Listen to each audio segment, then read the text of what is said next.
Everybody, it's your boy Chaez Pearson, and this is the Outlet Forum with my esteemed co-host Chris Camello. What up, Chris? I can only sum it up in one word: Luka. Let's go! Lakers are on a roll, but we got another great show for you guys this week. Steph Curry silences the Garden yet again, and should the Mavericks shut it down? It hurt my heart to hear that Kyrie Irving goes down with a crushing ACL injury. And the Suns, Budenholzer and Kevin Durant, do they get into it on the sidelines, or what did you make of their comeback?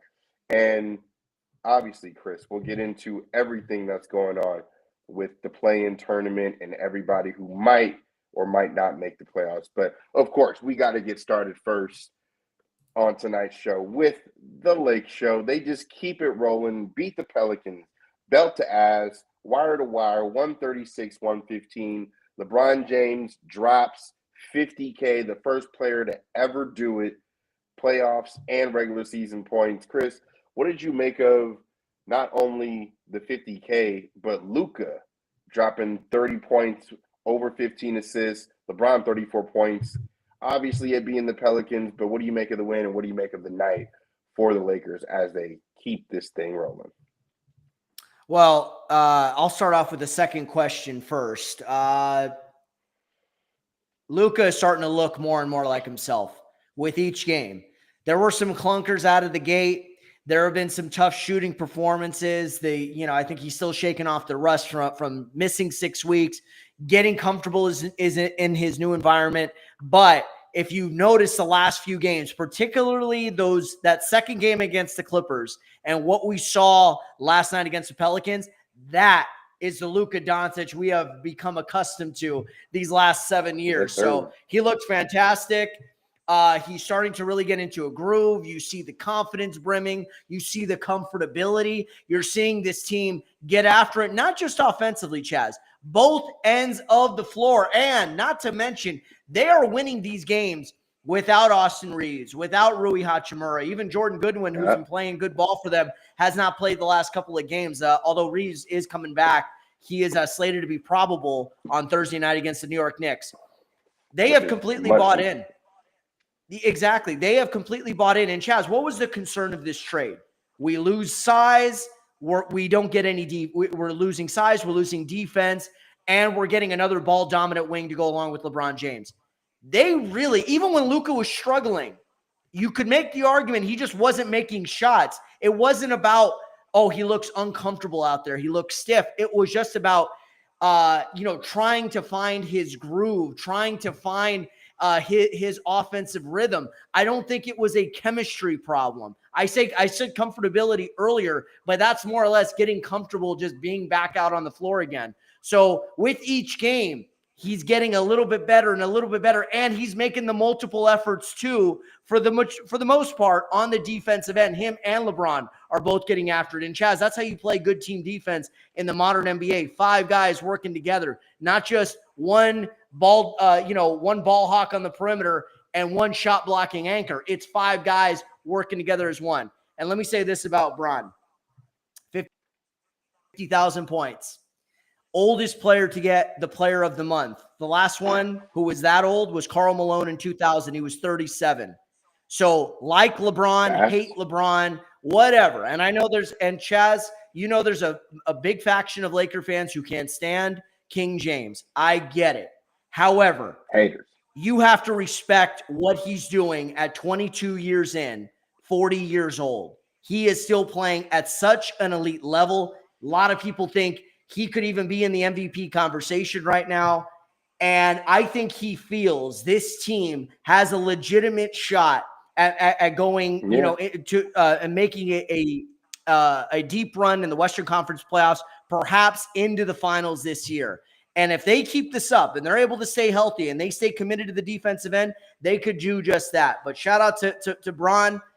You got to give credit where it's due, and he's done a tremendous job these last few months. So I want to take it from the perspective of LeBron really quick, because the 50,000 to me is just really the icing on the cake for the Lakers. Like, yes, the wins are great, but let's just take a moment in time because you beat the Pelicans on a Tuesday night in the first week of March. It's not really going to be remembered as much as the 50,000 points over the span of the career. Like the fact that you have to be that consistent, that good to even drop 20 points in the NBA on a nightly basis every night that you play, pretty much. Well, he has the 10-point streak primarily, but the fact that he's that consistent, keeping his body in shape, got to even win to even get to the playoffs, to play in as many games as you need to even score that many points. Like the guy is just a winner. And I love that the fact that the conversation can now change to just recognizing LeBron and Jordan as both greats and not having to compare the two like Russell and Kareem and Jordan. You don't really compare them. They're just great in their own right because they were so great. And I feel like LeBron now is starting to really to get to that level at this point because he's eclipsing records and doing shit at a level that's never been seen and probably won't be seen ever again in our lifetime or even for generations to come in the near future. So because of what he's doing, that's really what stands out to me. And I just got to tip my hat to the guy. It's amazing the fact that he spent the last, 6 seasons in a Laker jersey, as many seasons as he has in a Cavs jersey the first go around. He's going to retire as a Laker, obviously, especially now that this Luka move has been done. Luka is dropping 30 and 15 and looks like an absolute dog on the court.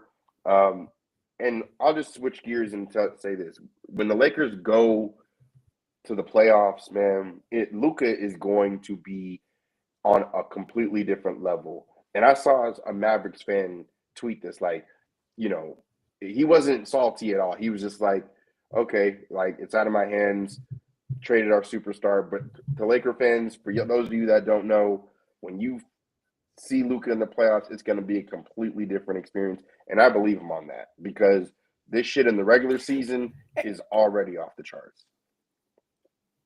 And let me just say this too about the team itself. It's balanced. This roster makes sense. And I think shout out to Rob Pelinka for not just landing Luka. That was a fantastic trade. I know in real time we were all stunned. We were shocked. How's this going to work? What's it going to look like? AD is gone. We have no size, blah, blah, blah. Then the Mark Williams trade gets rescinded. But the Dorian Finney-Smith trade may go down as maybe the most critical trade. Luka was the best trade, but the Dorian Finney-Smith pickup may be the most critical. What this guy is doing, Chaez, on the defensive end, the scrappiness, the multiple efforts, the leadership on that end. And I saw it on day one with the leadership.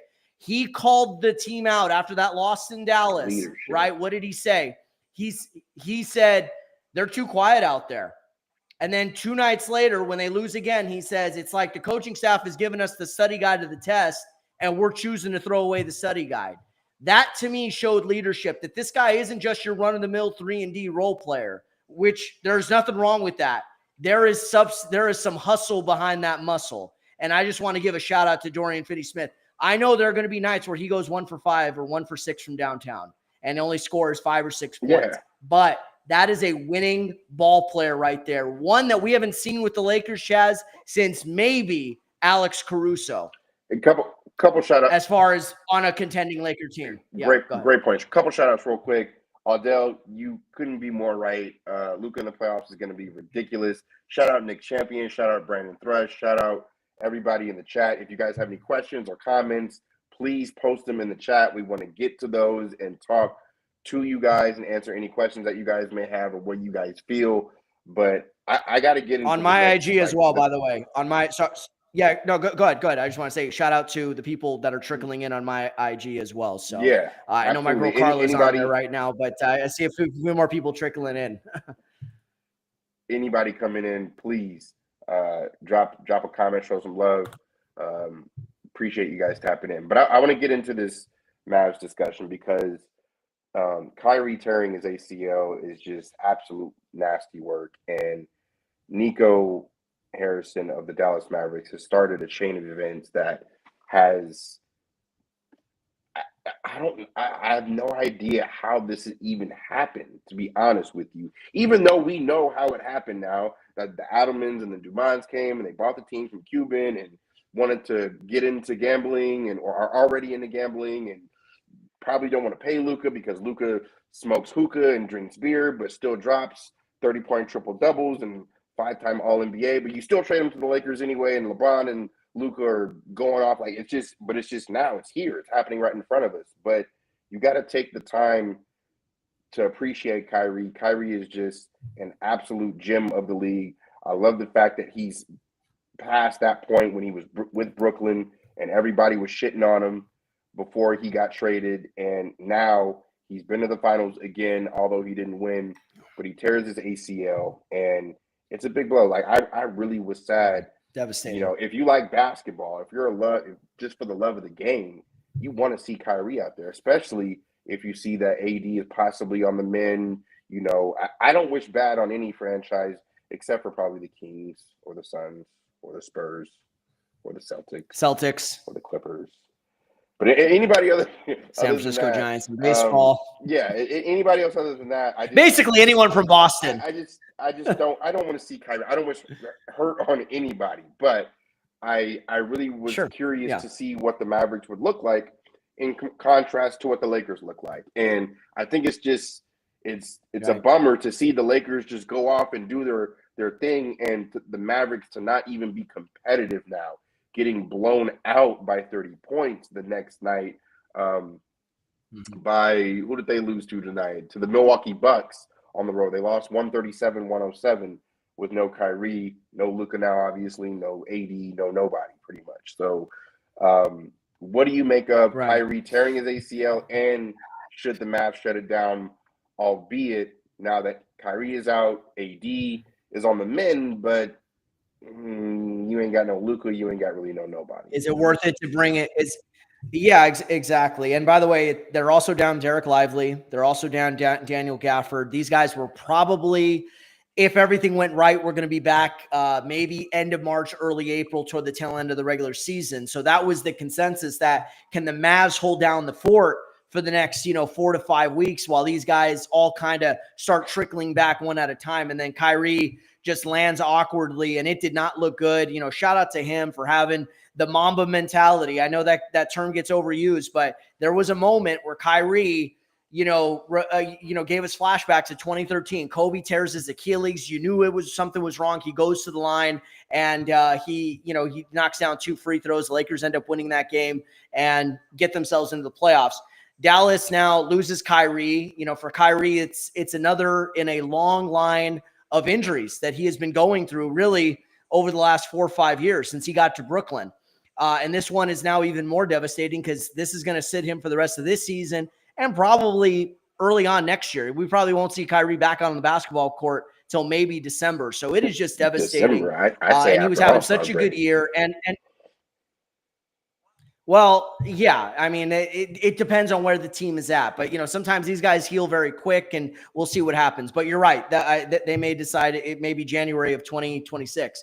But, yeah, Kyrie, I was really glad to see him kind of turn things around in Dallas. I think getting out of Brooklyn was the best thing for him. He goes to Dallas. He gets married. He has kids and everything. And you kind of saw his image slowly repair itself. And, he just really focused in on his family, and he focused in on the game. And he left all that other stuff in Brooklyn. And you saw him get back to the dynamic, ankle-breaking, finishing threat that we have known over the last, 13, 14 years. So shout out to him. Like Paco, shout out, saying prayers up for Kyrie. At this point, you're right. Mavs got to shut it down. There is no reason to, because these are all serious injuries that these guys are going through. Whether you're talking AD with the adductor strain, Gafford with the MCL strain, Lively, I think it was an ankle. Yeah, Jaden Springer too. At this point, if anyone's got an injury, sit them out, because you're hanging around that 9-10 spot, but it's not worth it. And if you do make the play-in, great, but you're not going very far. You're just not, and you're better off missing the play-in, getting a lottery pick, which, by the way, they don't have a ton of first-round picks in the next few years. So if you can use this opportunity to hold on to one of your first-round picks and maybe not get a Cooper flag, but capture the flag, by the way. Thanks for flag. But if you can land somebody in that top 10, by the way, quick history lesson. 2 years ago, Mavs were in a similar spot. Luka and Kyrie were both hurt in their time together with the Mavs. They got shut down. Mavs missed the playoffs, the play-in altogether. They get into the top 10. They trade their number 10 pick to Oklahoma City to get Derek Lively. What happened the next year? Lively was a big part in the Mavs making that run. And by the next year, I meant this last season. And he was a big part in them getting to the NBA Finals. So it's not the worst thing for them to scrap this heat, get healthy, reset, go get a good draft pick, and kind of put this nightmare of a month and a season behind you. I am listening, Chris, but I cannot ignore the chat. I really wish, like, I got to be able to fix the technology to where you can see the comments on my end. Adele says, Brandon Thrush says, poor Klay. And I'm like, yeah, poor Klay, man. It just sucks all around because I'm a basketball fan, right? But Adele's like, nah, Klay's a punk. He chose the Mavs over the Lakers. He can rot in Dallas. And I agree with that as well because he did. Yeah. But let me say this. If the Lakers would have gotten Klay at the time, like the Dallas Mavericks stole Klay and Kyrie from the Lakers. The Lakers were this close on both of them, and they both chose the Mavs, right? So just the fact that Klay spurned the Lakers, it's crazy. It's rough. And, for the Mavs now, everyone's thinking, oh, is this Luka situation going to be – people got flashbacks of 1920 whatever when Babe Ruth was traded from the Boston Red Sox to the New York Yankees and in order to finance a Broadway play. And everybody was like, oh, man, that began the curse of the Bambino because the Yankees went on to win a bunch of World Series with Babe Ruth and the Red Sox didn't win a championship for 86 years. I think that's a little bit extreme. I don't think we need to go there, but you can't deny that whatever Nico Harrison thought of that night in February, he pissed off not only the city of Dallas, he clearly angered some basketball gods upstairs. So, Nico, you got some splaining to do, as the late great Desi Arnaz would say. I wanna roll the Mavericks into the rest of. I want to make it a bigger conversation and get to a couple questions in the comments as well. I'm gonna go a little out of order, Chris, but who's the biggest threat to the Celtics to dethrone the Celtics? I think would it be the Lakers, Cleveland, who is playing great now, another 12-game winning streak, their third 12-game winning streak of the season. They've already eclipsed 50-plus games. OKC, Denver, who do you like to dethrone the Celtics the most? Oh, so you're just saying in general, not just in the Eastern Conference. You're saying like who out there in the league. I think there's whether East or West. Okay, I'm going to go – I think right now, because you can't just say – you can't assume Boston's going to get to the finals. So I'm going to say, just focusing on the Eastern Conference, and I hope that makes it a little easier for your side of the argument, I'm going to say right now you can't deny it's Cleveland. By the way, shout out to the Cavs. They have won 12 straight. They have the best record in the NBA, and they have already clinched a playoff spot. So they know they're going to be playing basketball this spring. They have been fantastic. The DeAndre Hunter deal has proved to be tremendous. Now they can have a little bit more versatility in their late game lineups.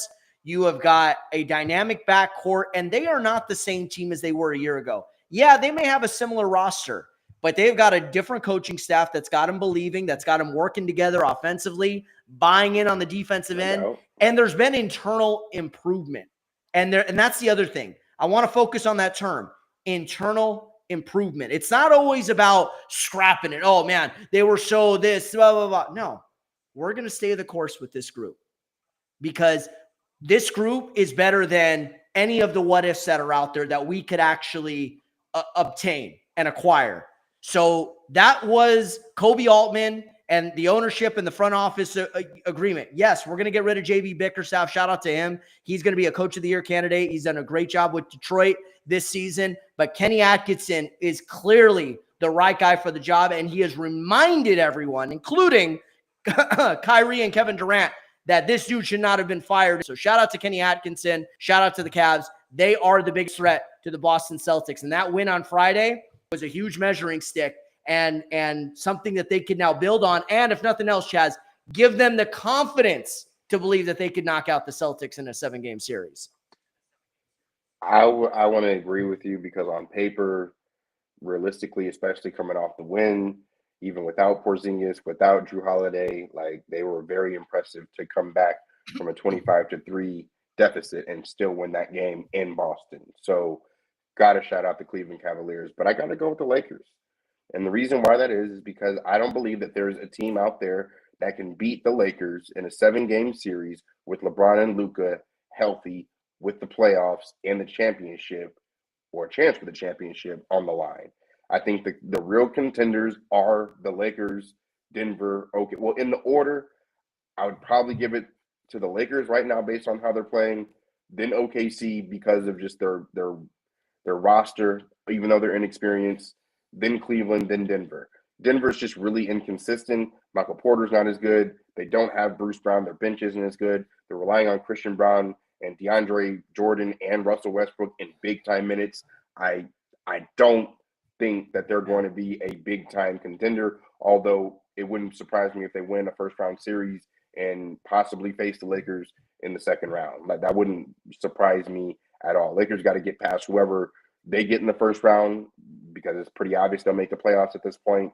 Cleveland's going to roll whoever in the first 2 series, I think, whether it be the Knicks, whether it be the Pacers, whether it be Orlando, whoever it is, Cleveland is going to the Eastern Conference Finals. You might as well pencil them in right now. But OKC, that's really the team that I'm really curious to see because, yeah, you could be a gauntlet all season long. We've seen Atlanta win 60-plus games and get to the playoffs and absolutely shit the bed. And Jeff T goes on the podcast to this day talking about how LeBron James took their heart and soul. Paul Millsap, Zaza Pachulia, Joakim Noah, like just absolutely not Joakim Noah. Al Horford, yeah, those Atlanta days, they were a great team, but still couldn't get past LeBron at all. They were solid. They were, or the Heatles, the LeBron James big three in Miami. I hear you. I also think don't sleep on the Bucks yet. I still think there's a little fear left in those deer. So, and they're playing really good ball right now. No one's really talking about them, and I think they prefer it that way. Whereas in recent years, Chaz, the Bucks have kind of been that team everyone's been looking at because it's been 3 seasons since they've won that championship, but there's always been an injury, whether it be to Chris Middleton or Giannis for 2 straight years, and of course Dame last year as well. So don't sleep on the deer. But yeah, I think the Lakers, if you're talking about a series, can they take on the Boston Celtics? Yes.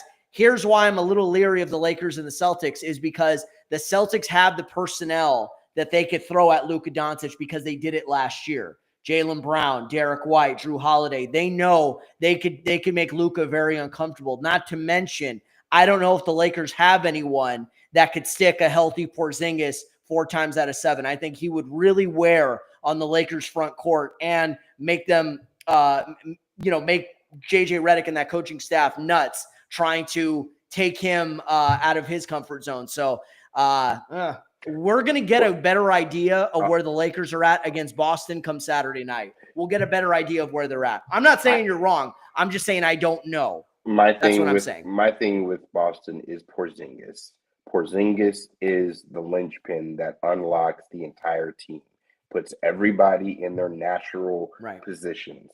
When Porzingis isn't there, they're a completely different team. Can they still win? Yes. Can they dominate by 20, 30 points in the Boston Garden like they do?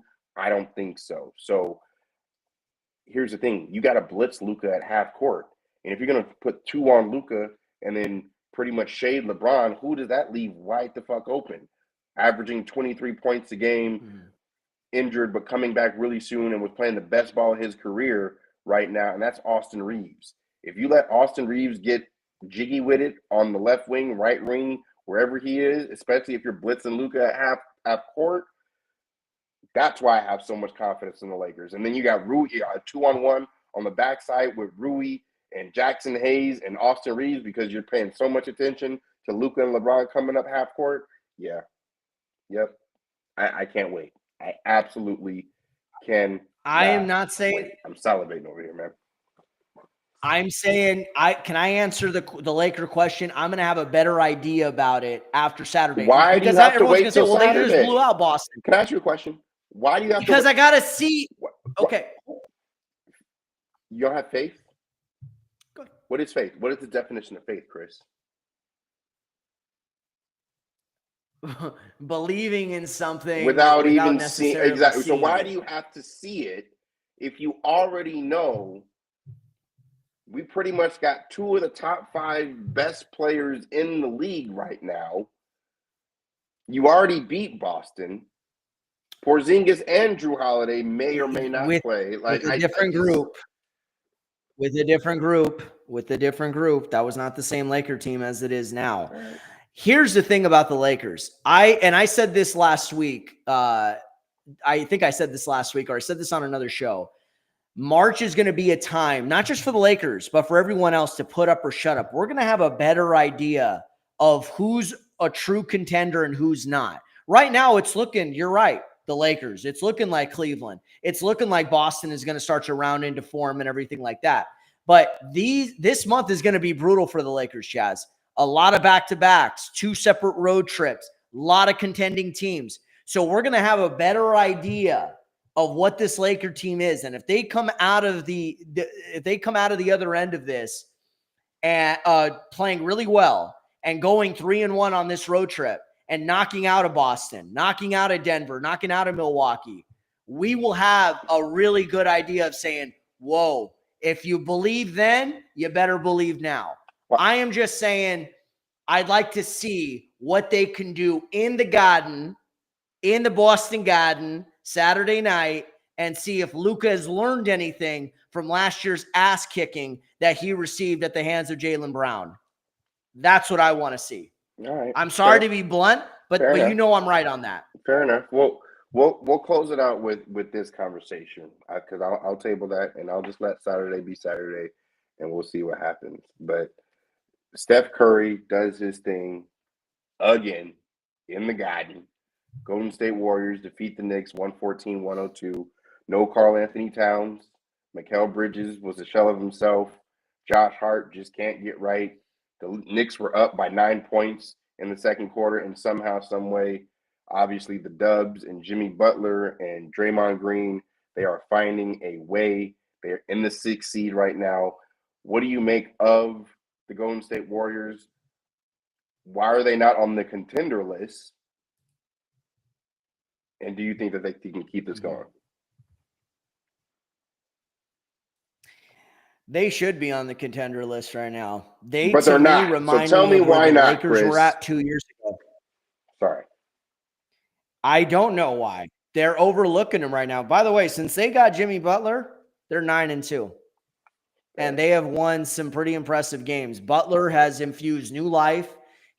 Talk about a guy who needed a clean slate. Talk about a team that needed an infusion of another star who brings an element of edge, of playoff success, play the game on both ends of the floor. Yeah, I mean, look, Jimmy Butler, at times you could say what you want about his, whatever it is, the arrogance or lack of availability is, but he could see and I think he even understands that this may be a situation at potentially winning a championship, and why not do it with Steph and Draymond Green, 2 of the most accomplished players we have seen over the last 10 years, and 2 guys who've gotten it done at a high level, obviously 4-time four championships in the last 10 years. So yeah, I think Golden State, they are hitting their stride at the right time. They've gotten great contributions from some of their younger players. And I'm not even talking about like the Pajemskis or the Moody's or those guys. I'm talking about guys like Post or Spencer, Trace Jackson Davis. Those guys have really done a tremendous job. So yeah, Golden State, if you don't believe in them now, you better start paying a little bit more attention because they are going to be that team right now, Chaez. I said a month ago, I thought it was going to be the Clippers that nobody wants to face in the first round. You could scrap that. Golden State is the team that no one's going to want to face in the first round. And by the way, it very well could be the LA Lakers. Tell me that will not be a lit first round series if it's LA Golden State. It would be lit. I'm not here to deny that. Lakers would win in 5. Maybe 6. Lakers in 5. Maybe 6. Lakers in 5. Lakers in 5. Little bitch. I would call it Lakers in 6 because of Jimmy Butler. Jimmy Butler by himself is good for one game, and Steph is good for one game. So I'd automatically that would automatically be a 6-game series. Automatically. So yeah, that would be really, really fun to watch. I'm rooting for it. I'm rooting for I really want the Suns to be good. I don't root for them. I want them to be good enough to make it into the playoffs because I would like to see KD and the Suns one more time in the playoffs before KD gets traded, but it's probably not going to happen because they can't even make the play in. So, and that's tough. Yeah. That's tough. That's tough for Kyrie. That's tough for KD. That's tough for Beal. And that's tough for Booker as well. I want to get in one quick topic, Chris, before we talk a little baseball on the way out. What did you make of Kevin Durant and his issue with Coach Bud and the Suns coming back on the Clippers from 24 points down at home? Sometimes low moments can really reveal your character. And in that low moment, which by the way, the Suns were down 23 in that game, late in third. And this was a Clipper team that is desperate now because they came into that game losing 7 of their last 11, including 2 straight to the Lakers. Going back to last weekend's weekend series, at Crypto Arena. But they turned it around with the help of a little-known guy by the name of Colin Gillespie, and Durant and him took over that game. It wasn't Devin Booker. It was those two, Durant and Gillespie. Who knew?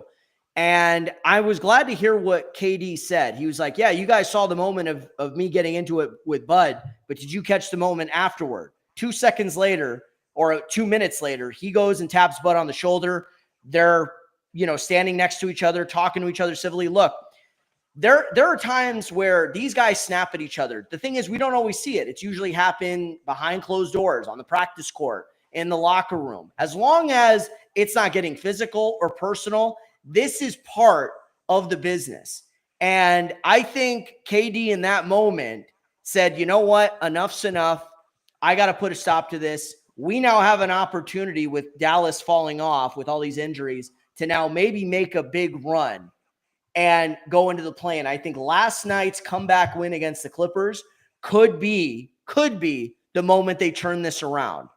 But this is going to test every bit of Kevin Durant's leadership, whatever is left of it. And I hope that they build on it because, like you said, no one wants to see a battered up Dallas team in the play-in. They'd much rather see a Phoenix team who may not go anywhere, but would be at least a little bit more entertaining than the Mavs. But we have to see if they can build on this win, this thrilling comeback win, or are they going to just continue to revert back to old habits on both ends like we've seen for most of the year? What do you think? I just love how Stan Van Gundy on the call was just killing the Suns for their effort and defense, and they come back. It was crazy to watch. I didn't get to watch the whole thing, but towards the end, I really saw KD make shot after shot after shot, and for them to pull the win off was pretty amazing to see. I don't think it's going to mean much. I don't think that'll springboard them really into much of anything because it's a little too late.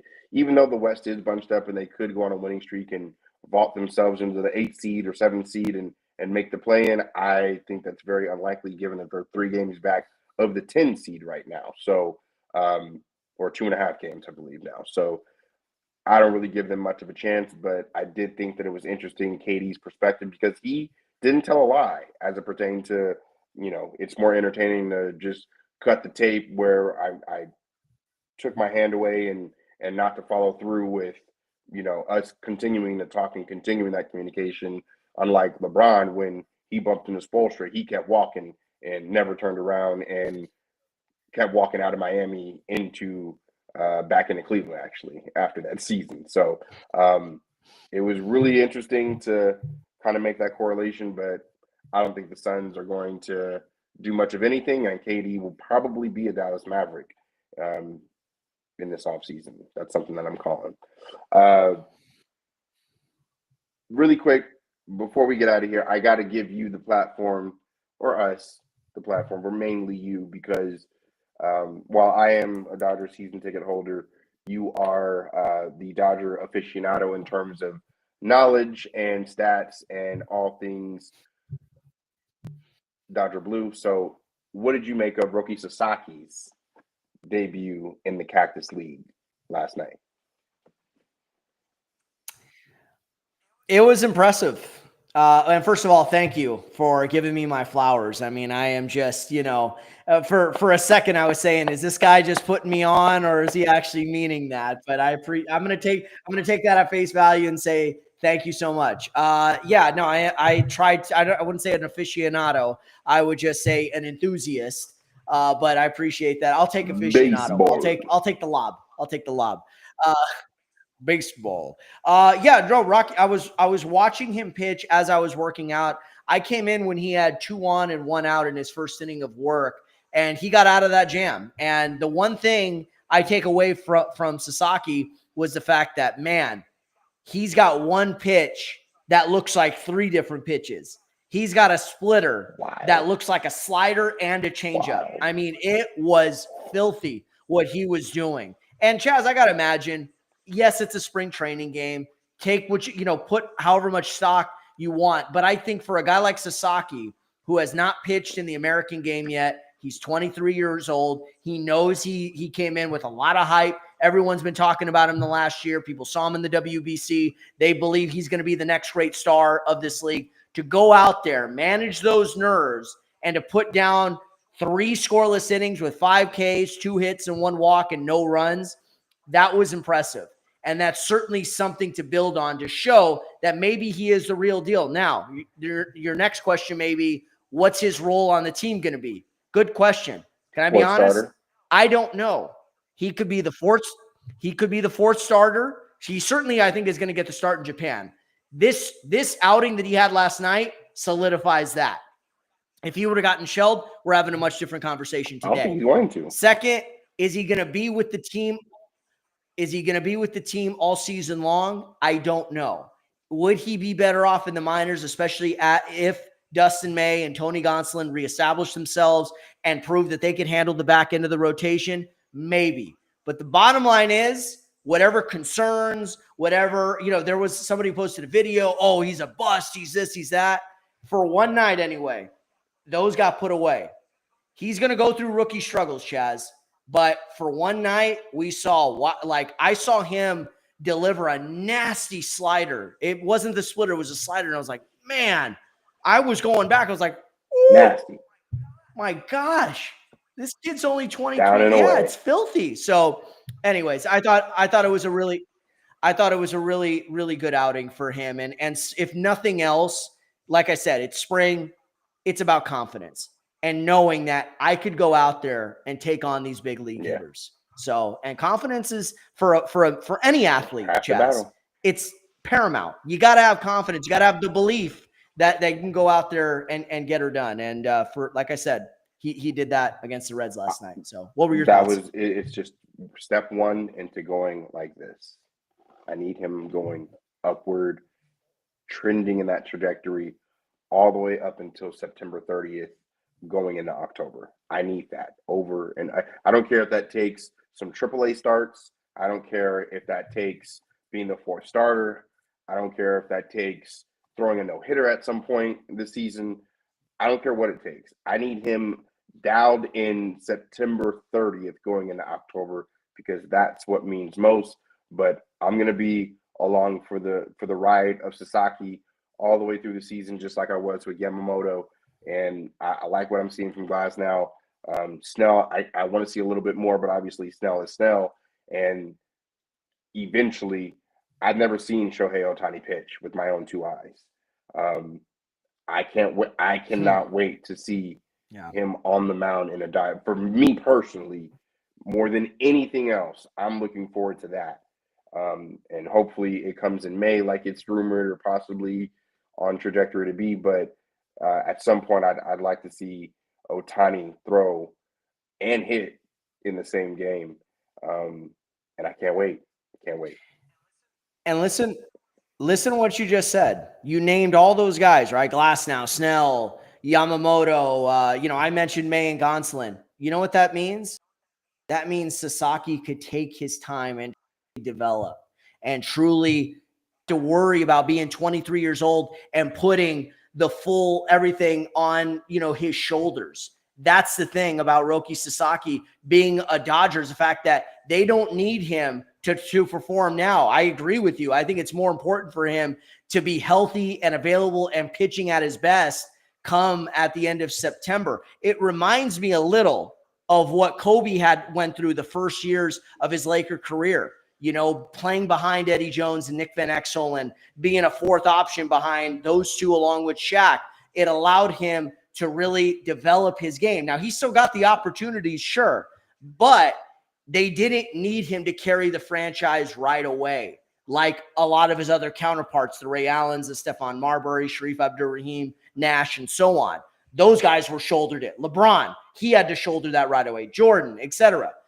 Sasaki could kind of come in, pick his spots, and then really leave it up to the organization to be like, where do you kind of need me? I could be down in AAA if you need me there, or I could bring up the rear on this rotation, backing up those other three amazing starters that you just listed off. So they're in a good spot. This is an embarrassment of riches, but as we know, it comes down to going out there and playing the game. So I just wanted to make that one last point. I can't wait. I can't wait to see. That's all I keep saying. So the Dodgers are 12 days, 13 days away, 12 days now from their Japan series, March 18th and March Japan 19th series against the Cubs in Tokyo. Cannot wait. So that does it for this edition of this week's Outlet Forum. Thank you guys for tapping in. Thank you to everybody that was in the chat, the comments, the questions, everything.